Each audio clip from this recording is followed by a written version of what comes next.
Do I believe that failure has a function? Let's see. Yeah, I believe that human beings are pretty stubborn. We are pretty stubborn. We don't like to change. When we fail, we experience something that brings us into an urgent state. We can either rectify from that urgent state and make improvements and learn from our mistakes, or we can continue to defend and protect our mistakes and make more mistakes. So it's kind of like, it's not a guaranteed function of improvement. It's kind of like a crossroad like most things. But if we have a level of awareness and we fail at something and we are honest and observe our failure, there's an invitation to do something better the next time. Failure can be a wake-up call, but it's not inevitably a wake-up call. If we hear the opportunity to rectify and learn from our mistakes and do things better, then it's a beautiful thing. If we want to just defend and justify our mistakes, we can continue to plunder and spiral down into more bondage. So the question is, why do people ignore climate change? Either they just ignore the fact that it's real, they think it's a hoax, or they know it's real, but it feels too overwhelming to even address as an individual. The thing that comes to mind in this moment is we don't want to change. We don't want to do anything different. We don't think anything's wrong with how we're doing things. We just want to keep the engine going and keep business as usual, status quo. We don't want to take responsibility for our impact. Our whole system is a consumptuous system. Our whole relationship to nature is one of degeneration. On some level, it's been like this for a long time, but now we just have human beings wrapping the whole, our consumption has wrapped the entire globe, and we've taken ourselves so far out of nature that what we create doesn't go back to nature, it pollutes nature.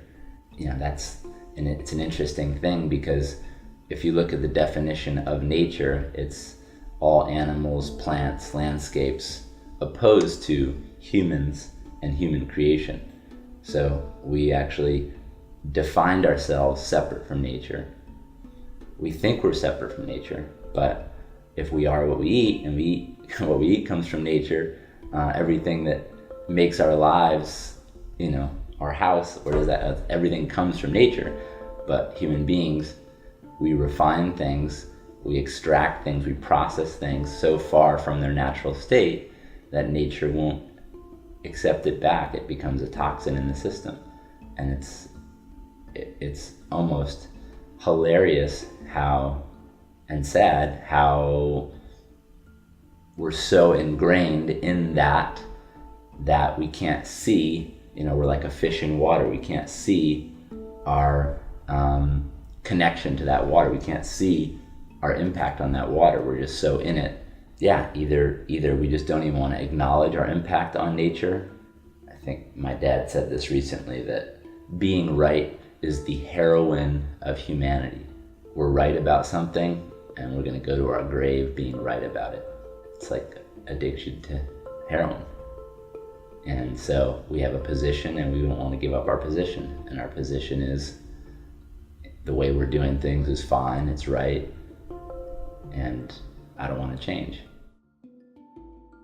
We've lost about 70% of the organic matter in our topsoil globally, and that was once carbon that's now in the atmosphere. We are racing towards extinction in a lot of ways, and that's a failure as a species, that we've self-induced self-destruction. How can we use that failure? I mean, the prayer and hope is that we wake up to we can do something. And I mean, there's a ton of beautiful things happening on the planet. The amount, the scale that solar is happening, wind is happening, electric cars are happening, but the kind of missing link, the part that Kiss the Ground is so passionate about, is really this, what we're calling the blind spot in the climate conversation, which is how are we going to draw down the excess carbon that's already up there, that's not about what we put up today, but what we've put up over the last 10, 20, 30 years, that slowly is compressing, creating the greenhouse effect and causing the trapping of heat and the raise of temperatures. If we don't draw that carbon down, we have pretty grim future for humanity. So the opportunity is that through this story and understanding of land management and soil being a carbon storage shed, and that plants and agriculture can be our tool for how we can sequester and pull carbon back down. If we're able to get that message to the broad audience of the planet and have systems start align themselves around that basic understanding that nature has a beautiful design, and if we can work with that beautiful design called the carbon cycle, called the water cycle, called photosynthesis, then we actually have a real pathway to cooling and stabilizing the climate. And that's just to know there's a pathway with a technology that's exists everywhere, because it's simply photosynthesis, and the relationship between plants and soil can be the tool that changes or reverses climate change. And that's an amazing, and we can actually do it while producing food that we need to feed people. That's a hopeful story. That's a super big win-win. So when that, if that story can become commonplace, common ground, and that becomes the way that we start relating to global agriculture, we could turn this around. We could actually cool the planet. We could, while human beings induced this climate change, we could actually reduce this climate change. And that's hopeful, because other than that story, it's mostly just let's reduce our burning of fossil fuels and slow down the car before it goes off the cliff, instead of turning the car around. It's just, right now it's like, let's reduce the speed that we go off the cliff. No, we have to actually turn the car around and start repairing and rebuilding what we were slashing and burning.